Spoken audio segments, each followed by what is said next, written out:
وَلَقَدْ يَسَّرْنَا الْقُرْآنَ لِلذِّكْرِ فَهَلْ مِن مُّدَّكِرٍ۔ السلام علیکم ورحمۃ اللہ وبرکاتہ۔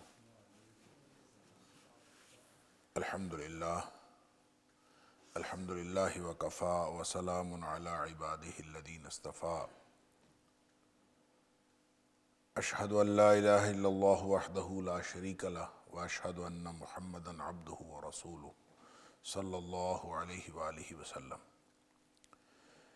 اللہم صلی علی محمد وعلی آل محمد کما صلیت علی ابراہیم وعلی آل ابراہیم انک حمید مجید۔ اللہم بارک علی محمد وعلی آل محمد کما بارکت علی ابراہیم وعلی آل ابراہیم انک حمید مجید۔ اما بعد فاعوذ باللہ السمیع العلیم من الشیطان الرجیم من ہمزہ ونفخہ ونفثہ بسم اللہ الرحمن الرحیم۔ ربنا وادخلهم جنات عدن التي وعدتهم ومن صلح من آبائهم وأزواجهم وذرياتهم إنك أنت العزيز الحكيم۔ اے ہمارے رب، اور تو ان کو داخل کر دے ہمیشگی کی جنتوں میں، وہ جنتیں جن کا تم نے ان سے وعدہ کیا ہے، اور ان لوگوں کو بھی اس میں داخل کر دے جو ان کے آبا و اجداد میں سے نیک ہوں، اور ان کی بیویوں میں سے جو نیک ہوں، وذریاتہم، اور ان کی اولادوں میں سے۔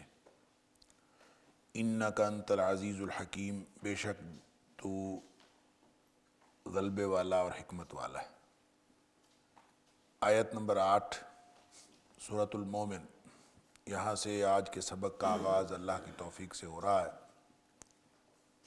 اور یہ وہ مقام ہے سورۃ المومن کا جس کے بارے میں میں نے پہلے عرض کیا تھا کہ جو پہلے 27 آیات ہیں ابتدائی، اس میں بنیادی طور پر اللہ کریم نے ان لوگوں کو جو معاندین نبوت ہیں اور مجادلین فی الحق ہیں، یعنی حق کے بارے میں جھگڑا کرتے ہیں، کج بحثی کرتے ہیں، ان کے بارے میں اللہ کریم نے یہاں پہ ایک ڈراوا قیامت کا اور دنیاوی نقصان کا اور تباہی کا اس کے ساتھ یہ تلقین کی ہے کہ تم اپنا رویہ جو فرعونی رویہ ہے وہ ترک کر دو اور نبی کریم صلی اللہ علیہ وسلم کی بات کو مان لو۔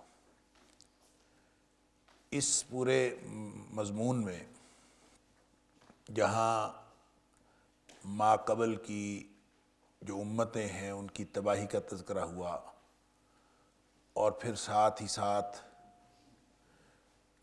جتنے بھی کفار ہیں ان کے انجام کا ذکر ہوا کہ جو کافر ہیں وَكَذَلِكَ حَقَّتْ كَلِمَةُ رَبِّكَ عَلَى الَّذِينَ كَفَرُوا أَنَّهُمْ أَصْحَابُ النَّارِ، کہ رب کی بات یہ ثابت، تیرے رب کی بات یہ ثابت ہو گئی کہ وہ سارے کے سارے جہنمی ہیں۔ جب جہنمیوں کی بات ہوئی تو اس کے ساتھ ہی اللہ نے اہل ایمان کا تذکرہ ایک انتہائی عجیب اسلوب کے ساتھ فرمایا کہ ان کے مقابلے میں یہ بتانے کے لیے کہ اہل ایمان کے بہت بڑے درجات ہیں، اللہ کریم نے آغاز ہی اس طرح سے فرمایا۔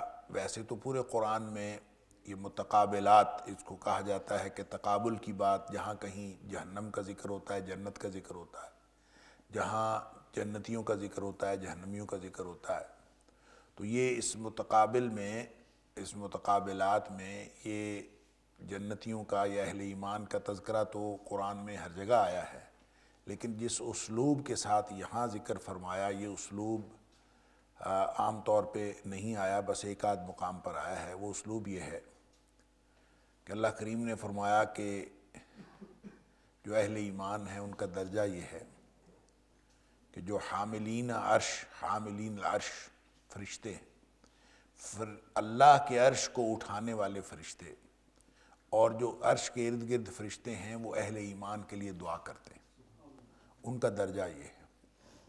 اور اسی دعا میں پھر ذکر آیا، اسی دعا کی ایکسٹینشن ہے، دعا چل رہی ہے کہ آیت نمبر 7 کے اندر اس دعا کا ذکر تھا، اور وہی دعا یہاں آیت نمبر 8 میں بھی فرشتوں کی وہ دعا جو اہل ایمان کے لیے وہ کرتے ہیں، اس دعا میں یہ بھی ہے کہ ربنا وادخلہم جنات عدن التی وعدتہم، اللہ جس ہمیشگی کی جنتوں کا تو نے ان سے وعدہ کیا ہے تو ان کو ان میں داخل کر دے۔ ومن صلح من آبائہم وازواجہم وذریاتہم، اور صرف ان کو نہیں بلکہ ان کے جو باپ دادا میں سے جو نیک تھے ان کو بھی اس میں داخل کر دے، اور ان کے جوڑوں میں سے یعنی ان کے جو شوہروں کی بیویاں اور بیویوں کے شوہر جو نیک ہیں، اور پھر وذریاتہم، اور ان کی جو نیک اولادیں ہیں، اللہ ان کو بھی جنت میں داخل کر دے۔ یہ وہ بات ہے جو اللہ کریم نے سورہ رعد کے اندر بھی فرمائی، جنات عدن یدخلونہا، جنات عدن یدخلونہا، کہ جنت کی جو ہمیشگی کی جنت ہے اس میں وہ داخل ہوں گے۔ ومن صلح من آبائہم وازواجہم وذریاتہم، کہ جو ان کے باپ دادا میں سے یعنی اوپر والی نسل میں سے اور نیچے والی نسل میں سے، اور ان کی جو بیویاں اور شوہر ہیں ان میں سے جو بھی نیک ہیں وہ سارے اس میں داخل ہوں گے۔ یعنی اس کا مطلب یہ ہوا کہ ہر نیک آدمی کا کوئی رشتہ جو ہے، چاہے وہ باپ دادے کا رشتہ ہو، چاہے وہ اولاد کا رشتہ ہو، چاہے وہ شوہر بیوی کا رشتہ ہو، صرف اس کے اپنے نیک ہونے کی وجہ سے کوئی شخص جنت میں نہیں جائے گا، بلکہ جس نے جنت میں جانا ہے اس کا نیک ہونا ضروری ہے۔ ومن صلح من آبائہم، یعنی مطلقاً یہ نہیں فرمایا کہ وہ لوگ بھی جنت میں جائیں گے، بلکہ فرمایا ان میں سے جو نیک ہوں گے، جو لائق ہوں گے، جو اس قابل ہوں گے، اور وہ جنت میں جائیں گے۔ البتہ یہ بہرحال ایک نیک لوگوں کی جو نیک اولادیں ہیں، یا نیک اولادوں کے جو نیک آبا و اجداد ہیں، ان کو یہ حق بہرحال ایک استحقاق حاصل ہوگا کہ اللہ تعالیٰ ان کو جنتوں میں ملا دے گا۔ یعنی یہ ہو سکتا ہے کہ باپ دادا جو تھے وہ بہت درجے والے تھے، ان کو اللہ تعالیٰ نے زیادہ اعلیٰ درجہ دیا ہو جنت کے اندر، اور جو اولادیں ہیں وہ ہیں تو نیک، اسی رستے پہ چلیں، لیکن وہ نیکی کے اس درجے پر نہیں پہنچی، یہ ایسا ہو سکتا ہے۔ تو ان کو ملا تو دے گا اللہ تعالیٰ، لیکن فرمایا جو سورہ طور کے اندر اس کی وضاحت فرمائی کہ مثلاً آبا و اجداد جو ہیں وہ زیادہ بڑے درجے والے ہیں، اور جو اولادیں ہیں وہ کم درجے والی ہیں نیک، سارے ایمان کے درجے پر ہیں، لیکن اب ظاہر ہے کم درجے کی وجہ سے وہ نیچے والی جنتوں میں ہوں گے اور وہ اوپر والی جنتوں میں ہوں گے۔ ان کو اللہ تعالیٰ فرماتا ہے ہم ملا دیں گے۔ الحقنا بہم، سورہ طور کے اندر فرمایا والذین آمنوا واتبعتہم ذریتہم بایمان، ان اولادوں کو جو ایمان کے رستے پر اپنے باپ دادا کے رستے پر چلے ایمان کے ساتھ، تو الحقنا بہم، ہم کو ملا دیں گے۔ تو ملائیں گے کیسے؟ ظاہر ہے کہ اب یہ نیچے والے درجے کے ہیں، وہ اوپر والے درجے کے ہیں، یا ان کو نیچے لایا جائے یا ان کو اوپر لایا جائے، کوئی طریقہ بنایا جائے تو ہی ملایا جا سکتا ہے، وگرنہ یہ تو بہت نیچے والے درجے میں ہے۔ اور یہ میں آپ کو بتا چکا ہوں کہ حدیث کے اندر آتا ہے کہ نبی اکرم صلی اللہ علیہ وآلہ وسلم نے فرمایا کہ اگر کوئی ایک درجہ جنت میں فرق پڑ گیا تو نیچے والے درجے کے لوگ اوپر والے درجے کے لوگوں کو ایسے دیکھیں گے جیسے ہم سورج چاند ستاروں کو دیکھتے ہیں۔ یا ایک حدیث میں ہے 100 سال کا ایک درجے کا دوسرے درجے سے فرق، 100 سال کا فرق ہے۔ اللہ اکبر! تو یہ اتنا فرق جب پڑ جائے گا تو پھر اللہ فرماتا ہے الحقنا بہم، ہم ان کو ملا دیں گے۔ تو کیسے ملائیں گے اس کی پھر خود ہی وضاحت اللہ کریم نے سورہ طور میں فرمائی کہ وما التناہم من عملہم من شیء، ہم ان کے اعمال میں کوئی کمی نہیں کریں گے۔ اس کا مطلب یہ ہے کہ جو اعلیٰ درجے والے ہیں ان کے عمل میں، ان کے درجے میں کمی نہیں ہوگی، بلکہ ان کے درجے میں اضافہ ہوگا، اور ان کے درجے میں اضافہ ہو کے اللہ تعالیٰ وہاں ملا دے گا۔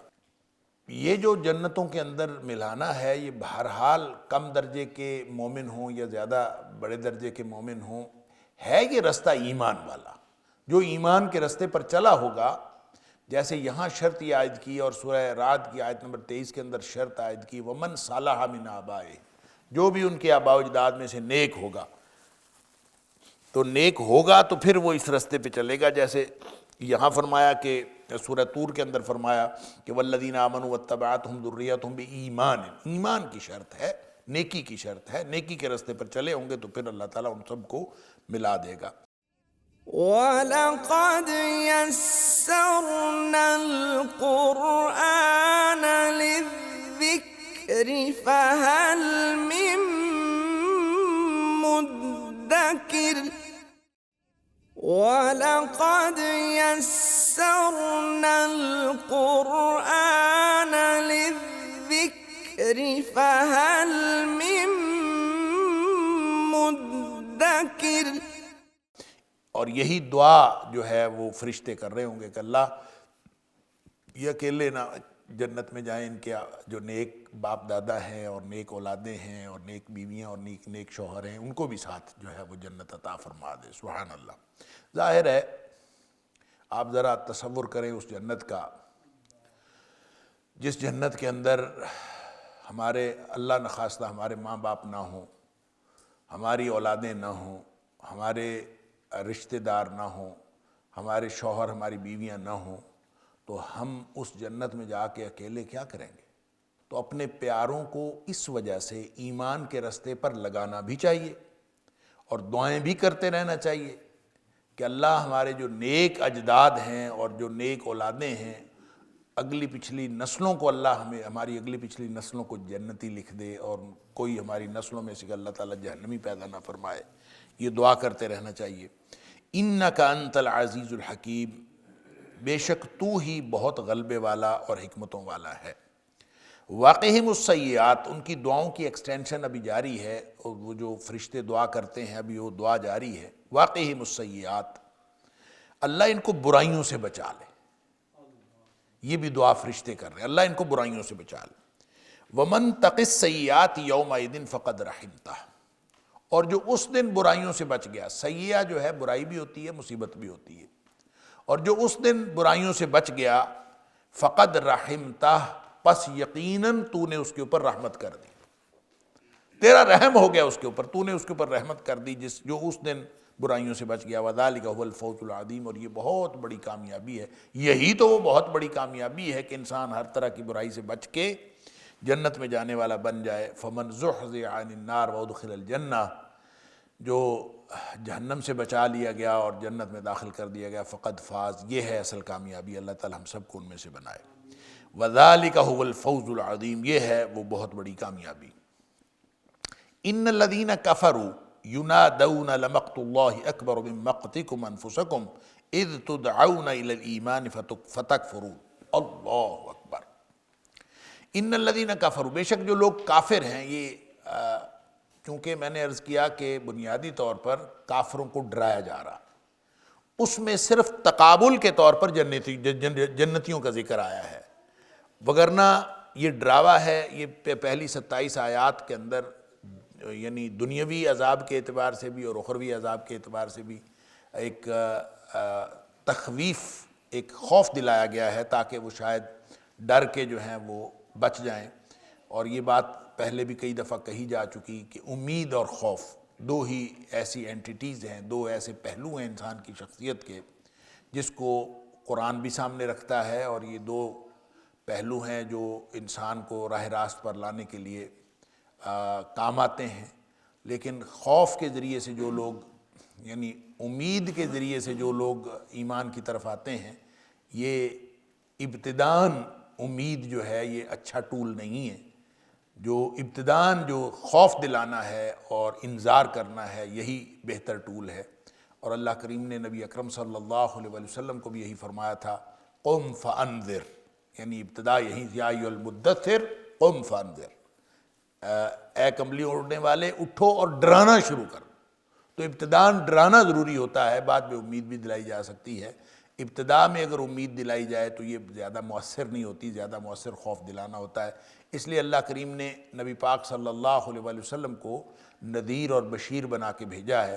اور نبی پاک صلی اللہ علیہ وسلم کی سیرت طیبہ کے اوپر اور آپ کی جو تعلیمات کے اوپر زیادہ جو غالب ہے وہ تبشیر زیادہ غالب ہے، امید دلانا، خوشخبری دینا یہ زیادہ غالب ہے، لیکن ابتدا تبشیر سے نہیں ہوتی، ابتدا جو ہوتی ہے وہ ہمیشہ خوف دلانے سے ہوتی ہے۔ اور یہاں بھی تخویف قیامت بھی کیا گیا ہے اور تخویف عذاب بھی کیا گیا ہے۔ ان الذین کفروا، بے شک وہ لوگ جو کافر ہوئے، ینادون، ان کو پکارا جائے گا، وہ پکارے جائیں گے، ان کو پکارا جائے گا، لمقت اللہ اکبر من مقتکم انفسکم، ان کو یہ کہا جائے گا۔ اصل میں جب کفار کو قیامت والے دن اللہ تعالیٰ معاف فرمائے، جب وہ اپنے آپ کو جہنم میں جاتا دیکھیں گے اور ان کو اپنا عذاب، اپنا انجام نظر آ رہا ہوگا، تو ان کو اپنے آپ پر سخت غصہ ہوگا، اور مقت کہتے ہیں شدید غصے کو۔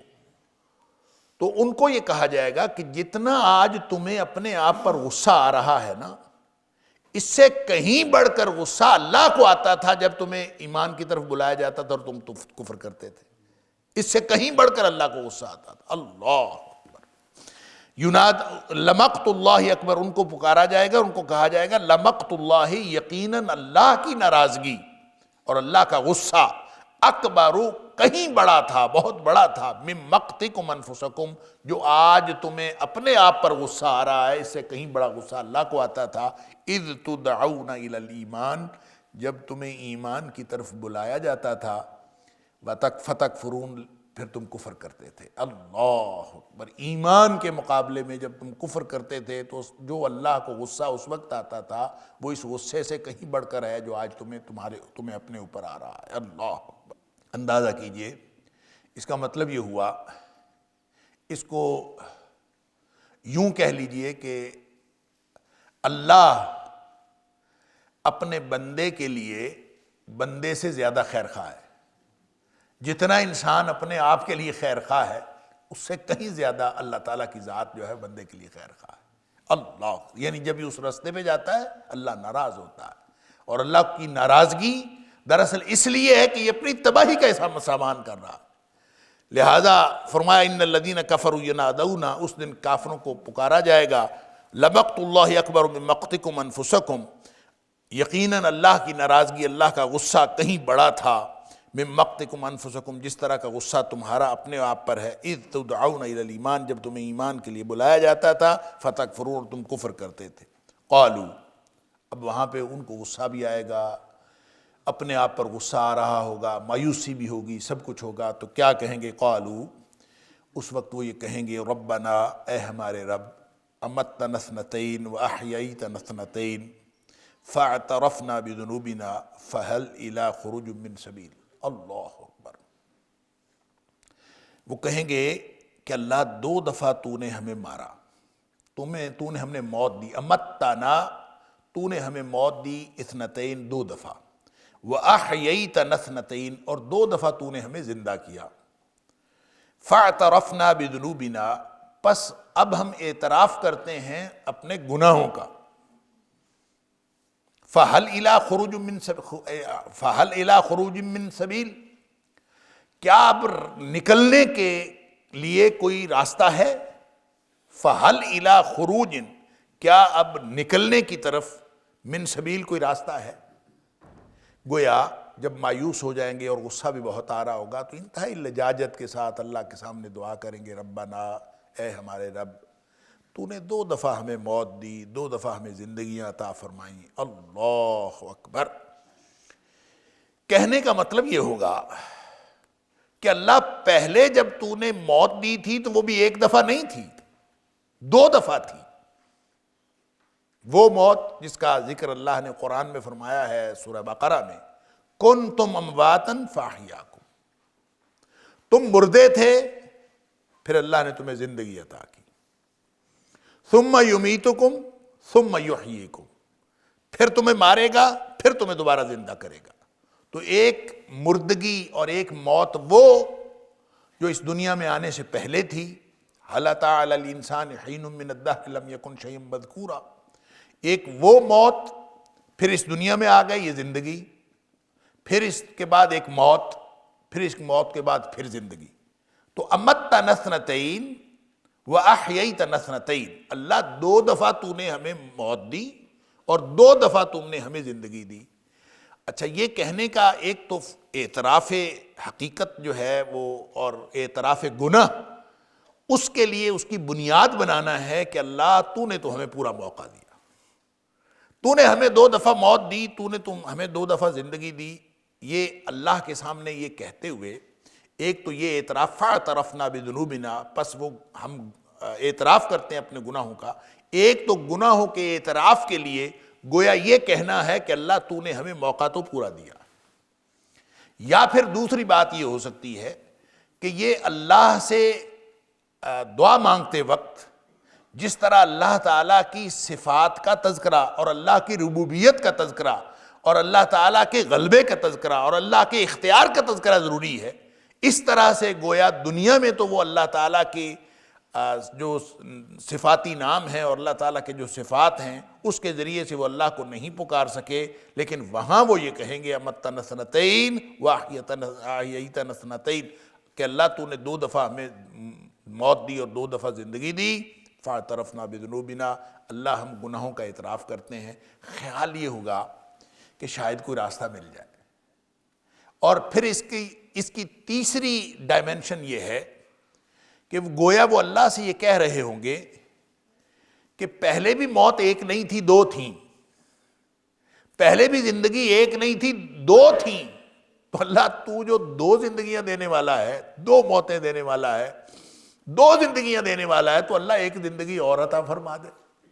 گویا یہ اللہ سے یہ کہہ رہے ہوں گے کہ تو موت زندگی دینا تیرے ہاتھ میں ہے، تو پہلے بھی ایک موت اور ایک زندگی نہیں تھی، 2 موتیں اور 2 زندگیاں تھیں، تو اللہ ایک زندگی اور عطا فرما دے۔ گویا وہ اللہ سے یہ دعا کر رہے ہوں گے کہ اللہ تو ہمیں زندگی ایک اور عطا فرما دے، لیکن اس کو سوالیہ انداز میں کہیں گے فَهَلْ إِلَىٰ خُرُوجٍ مِّن سَبِيلٍ، اللہ نکلنے کا کوئی راستہ ہے تو بتا دے، یعنی تو ہمیں کوئی نکلنے کا راستہ اس عذاب سے اللہ تعالیٰ معاف فرمائے، اس سے نکلنے کا اعتراف گناہ کریں گے اور اس سے نکلنے کی استدعا کریں گے۔ ذالکم بأنہ اذا دعی اللہ وحدہ کفرتم وإن یشرک بہ تؤمنوا فالحکم للہ العلی الکبیر۔ اللہ اکبر۔ گویا ان کو یہ کہا جائے گا ذالکم، یہ ساری حالت تمہاری اس لیے ہوئی ہے، بأنہ، یہ کہ بلا شبہ اللہ کی شان یہ ہے کہ اذا دعی، یعنی یہ سارا کچھ اس لیے ہے بأنہ، یہ کہ وہ اذا دعی اللہ، جب اللہ کو پکارا جاتا تھا، وحدہ، ایک اکیلے اللہ کی بات، جب توحید کی بات کی جاتی تھی، کفر تم نے ہمیشہ کفر کیا، تم نے ہمیشہ انکار کیا، توحید کا تم انکار کرتے تھے۔ ایک اللہ کا جب ذکر ہوتا تھا تو تم اس کا انکار کرتے تھے، وَإِن يُشْرَكْ بِهِ، اور اگر اس کے ساتھ شرک کیا جاتا تھا تو تؤمنوا، تم ایمان لے آتے تھے۔ شرک کی باتوں پر تمہیں بہت ایمان تھا اور توحید کی باتوں پر تم ایمان نہیں لاتے تھے۔ گویا واحد بنیاد جو اس وقت جو عذاب والوں کی ہوگی، جو عذاب آ رہا ہوگا، ان کو جو واحد وجہ بتائی جائے گی وہ یہ کہ تم اللہ کے ساتھ شرک کرتے رہے۔ جب واحد اللہ کی بات ہوتی تھی تو تم کفر، یہاں تو یہ کہا نا کفر، تم کفر کرتے تھے۔ اور سورہ زمر میں، سورہ زمر کی آیت نمبر 45 میں ہم پڑھ آئے ہیں، اس میں اللہ کریم نے فرمایا کہ جب ان کے پاس اللہ کا ذکر کیا جاتا ہے تو اشمئزت قلوب الذین لا یؤمنون بالآخرہ، جو آخرت پر یقین نہیں رکھتے ان کے دل ہی تنگ پڑ جاتے ہیں۔ انکار تو اگلی بات ہے، سننا گوارا نہیں کرتے ایک اللہ کی بات۔ ان کو کہا جائے کہ واحد ایک اللہ کی بات ہے، بس ایک اللہ ہے جو کرنے والا ہے، ایک اللہ ہے جس کے پاس سارا اختیار ہے اور اس کے علاوہ کسی کے پاس کوئی اختیار نہیں۔ جب ان کو کہا جائے تو انکار تو اگلی بات ہے، سنتے ہی ان کے دل تنگ پڑنے پہ شروع ہو جاتے ہیں۔ اللہ وَإِذَا ذُكِرَ اللَّهُ وَحْدَهُ اشْمَئَزَّتْ قُلُوبُ الَّذِينَ لَا يُؤْمِنُونَ بِالْآخِرَةِ وَإِذَا ذُكِرَ الَّذِينَ مِن دُونِهِ، جب اللہ کے علاوہ کسی اور کا تذکرہ کیا جائے اِذَا هُمْ يَسْتَبْشِرُونَ، بڑے خوش ہوتے ہیں۔ عجیب، یعنی مشرکوں کی مت ماری بھی۔ وَلَقَدْ يسرنا القرآن للذكر فهل من مدكر ولقد يسرنا القرآن للذكر فهل من مدكر۔ تو بنیاد جو ہے وہ اصل میں توحید اور شرک ہی ہے، توحید کو چھوڑ کر شرک کو اختیار کرنا۔ اور اگر کوئی شخص اسی بنیاد پر، میں ہمیشہ عرض کرتا ہوں کہ شرک سے کوئی شخص بچ گیا نا، شرک، اللہ اکبر، جو قرآن نے کہا کہ اللہ تعالیٰ معاف نہیں کرے گا، بخشش نہیں کرے گا، ان یشرک بہ، ان اللہ لا یغفر ان یشرک بہ، اللہ شرک کو معاف نہیں کرے گا، وَيَغْفِرُ مَا دُونَ ذَلِكَ لِمَن يَشَاءُ، اس کے علاوہ ہر گناہ کو جس کو چاہے گا وہ معاف کر دے گا، شرک کو معاف نہیں کرنا۔ تو اس کا مطلب ہے باٹم لائن یہ ہے کہ بندہ شرک سے بچ جائے۔ اور یہی وہ بات حضرت معاذ بن جبل رضی اللہ تعالیٰ عنہ سے نبی کریم صلی اللہ علیہ وسلم نے فرمائی تھی، جب انہوں نے پوچھا تھا کہ معاذ تمہیں معلوم ہے ما حق اللہ علی العباد وما حق العباد علی اللہ، تمہیں پتہ ہے کہ اللہ کا بندوں پر کیا حق ہے اور بندے کا اللہ پر کیا حق ہے؟ تو حضرت معاذ رضی اللہ تعالیٰ نے عرض کیا کہ اللہ و رسولہ عالم، اللہ کو معلوم ہوئی، اللہ کے رسول صلی اللہ علیہ وسلم کو۔ تو نبی پاک صلی اللہ علیہ وسلم نے اس کا جواب یہ دیا تھا، آپ نے یہ بتایا تھا حق اللہ علی العباد ان یعبدوہ ولا یشرکوا بہ شیئا، اللہ کا حق بندوں پر یہ ہے کہ وہ صرف اللہ کی بندگی کرے اور اس کے ساتھ کسی کو شریک نہ ٹھہرائے، شرک نہ کرے۔ اور پھر حق العباد علی اللہ، پھر بندوں کا حق اللہ پر، اللہ اکبر، بندوں کا حق اللہ پر پھر یہ بن جاتا ہے اللہ یعذب من لا یشرک بہ شیئا، کہ جو اللہ کے ساتھ شرک نہیں کرتا اللہ اس کو عذاب نہ دے۔ یہ بندے کا اللہ پر حق، بندے کا اللہ پر حق ہے کہ جو شرک نہیں کرتا اللہ اس کو عذاب نہ دے۔ اس کا مطلب یہ ہوا کہ جو شرک سے بچ گیا، اور ترمذی شریف کی وہ جو حدیث قدسی ہے وہ بھی آپ نے سنی ہوئی ہے، جس میں اللہ تعالیٰ فرماتا ہے کہ اے میرے بندے، اگر تو اس حال میں میرے پاس آئے کہ تیرے گناہ جو ہیں بقراب الارض خطایا، زمین بھری ہوئی ہو تیرے گناہوں کے ساتھ، اتنے گناہ لے کے آئے، لیکن تو اس حال میں آئے کہ اللہ تشرک بی شیئا، میرے ساتھ شرک نہ کیا ہو، گناہ جتنے مرضی ہوں، اللہ اکبر، غفرت لک ولا ابالی، میں تجھے معاف کر دوں گا، تیرے سارے گناہ بخش دوں گا اور مجھے کوئی پرواہ نہیں۔ تو بنیاد، باٹم لائن کیا ہے؟ شرک سے بچنا۔ اللہ تعالی ہمیں اس بیماری سے بچائے۔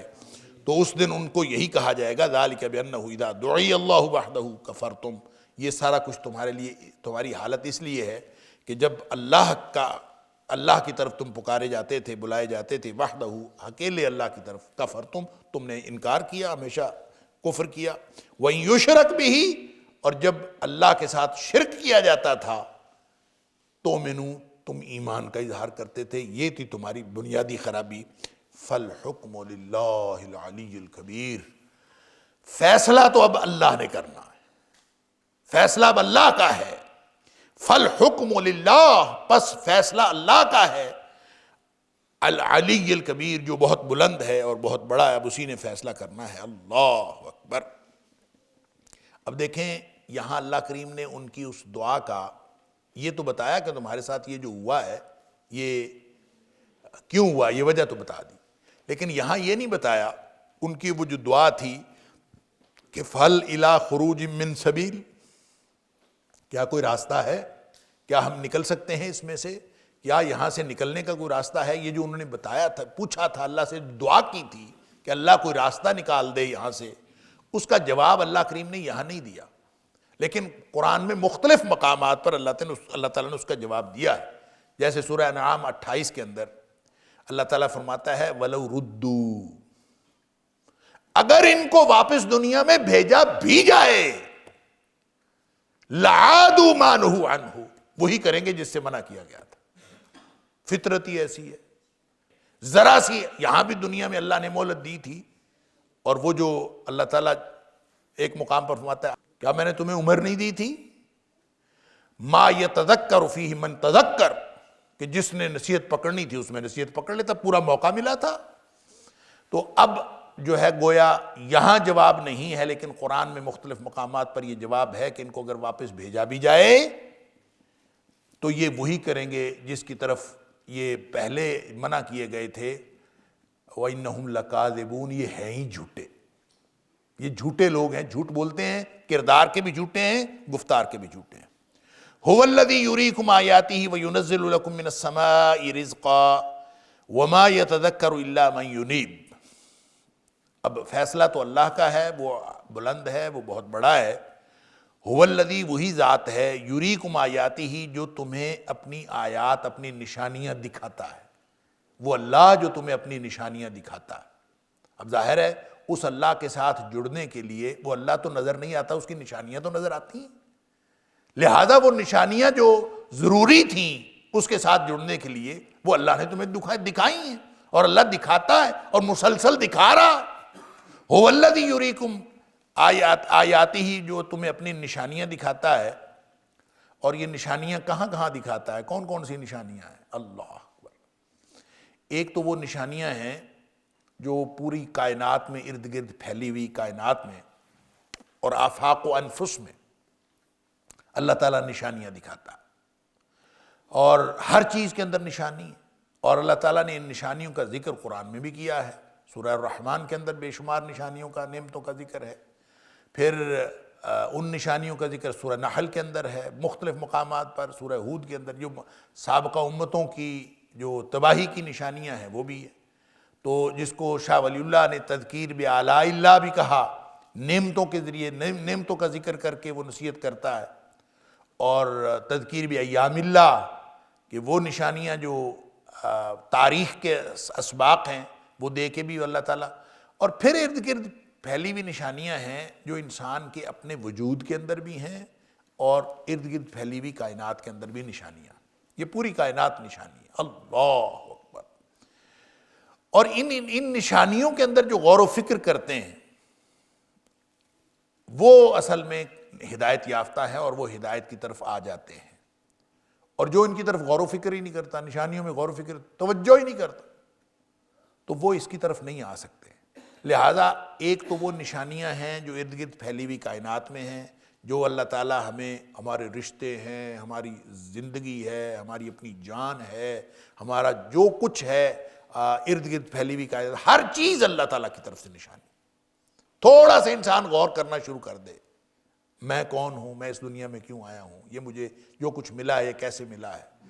آپ جو ایک لقمہ، ایک نوالا جو اپنے اندر لے کے جا رہے ہوتے ہیں، اس کے بارے میں غور و فکر کرنا شروع کر دیا، آیا کہاں سے، کہاں گندم اگی، کہاں دانہ کسی نے بیج بویا، کہاں وہ اگی، کہاں اس میں سے گندم جو ہے وہ لی گئی، پھر لے کے پھر اس میں سے کس نے خریدی، کس نے اس کا آٹا بنوایا، کس نے پسا کے پھر یہ روٹی بنی، اور روٹی بن کے پھر اس کا ایک نوالا جو ہے میرے ہاتھ میں ہے، اور اسی طرح جو سالن آپ کے ساتھ ہے اس کے اندر بھی کتنی چیزیں اور کتنا کچھ انوالو ہے، یہ سارا کچھ بھی نشانی ہے۔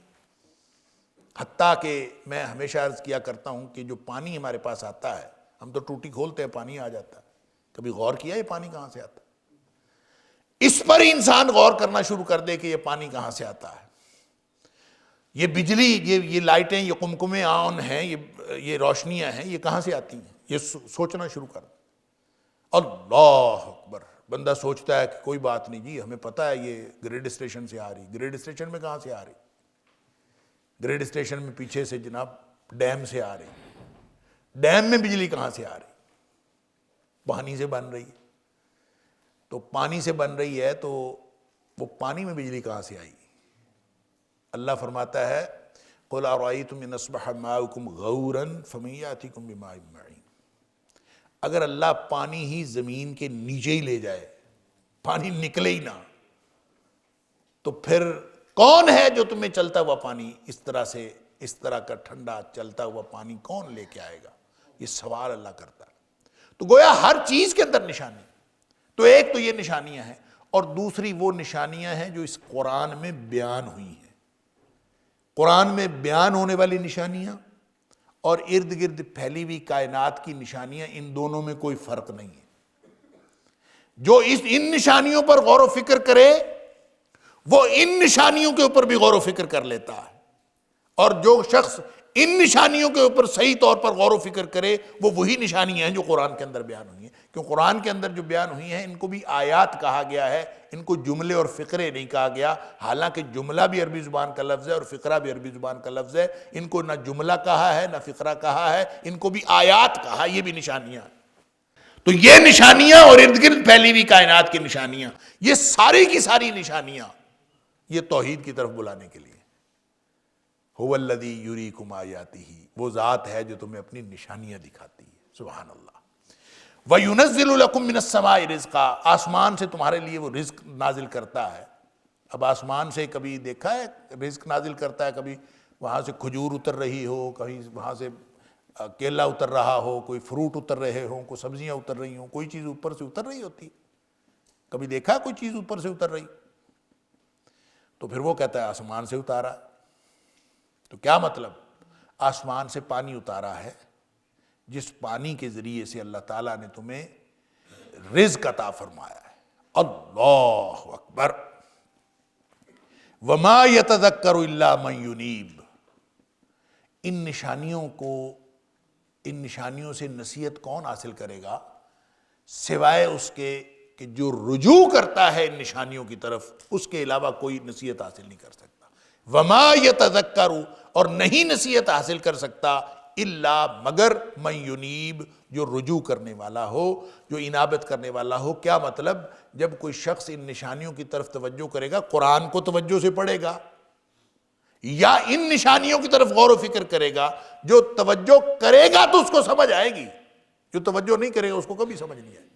آپ لوگوں کو کہتے رہے کہ جناب پانی اللہ کی نشانی ہے، رزق اللہ کی نشانی ہے، فلاں چیز اللہ کی نشانی ہے، فلاں، آپ بتاتے رہیں، لوگ توجہ ہی نہیں کرتے، اور جو توجہ نہیں کرتا اس کو نصیحت بھی حاصل نہیں ہوتی۔ نشانیوں سے نصیحت اس شخص کو حاصل ہوتی ہے جو توجہ کرتا ہے، وما یتذکر، اور نہیں نصیحت حاصل کرتا الا من ینیب، سوائے اس کے کہ جو رجوع کرتا ہے، جو انابت کرتا ہے، جو ہر طرف سے منہ موڑ کر ان نشانیوں کی طرف غور و فکر کرتا ہے نا، ان کو اللہ تعالیٰ نصیحت عطا فرما دیتے۔ فَادْعُوا اللَّهَ مُخْلِصِينَ لَهُ الدِّينَ، پس پکارو اللہ کو مخلصین لہ الدین، اطاعت کو اس کے لیے خالص کر کے، دین اس کے لیے خالص کر کے۔ دین کا مطلب اطاعت بھی ہے، دین کا مطلب دین بھی ہے، دین کا مطلب نظام بھی ہے، دین کا مطلب وہ مذہب بھی ہے، دین کا مطلب وہ نظریہ بھی ہے، دین کا مطلب وہ عمل بھی ہے، اور ہر وہ چیز جو دین سے تعلق رکھتی ہے اس کو اللہ کے لیے خالص کر دو، مخلصین لہ الدین۔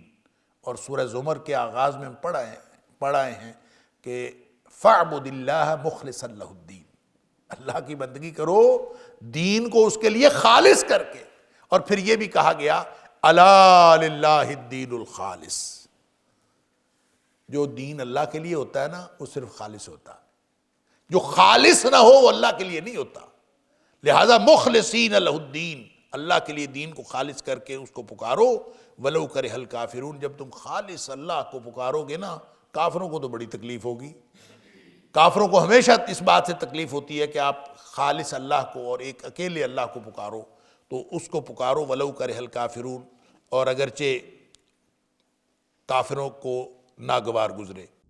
ان هذا القرآن يهدي للتي هي اقوم ويبشر المؤمنين الذين يعملون الصالحات ان لهم اجرا كبيرا۔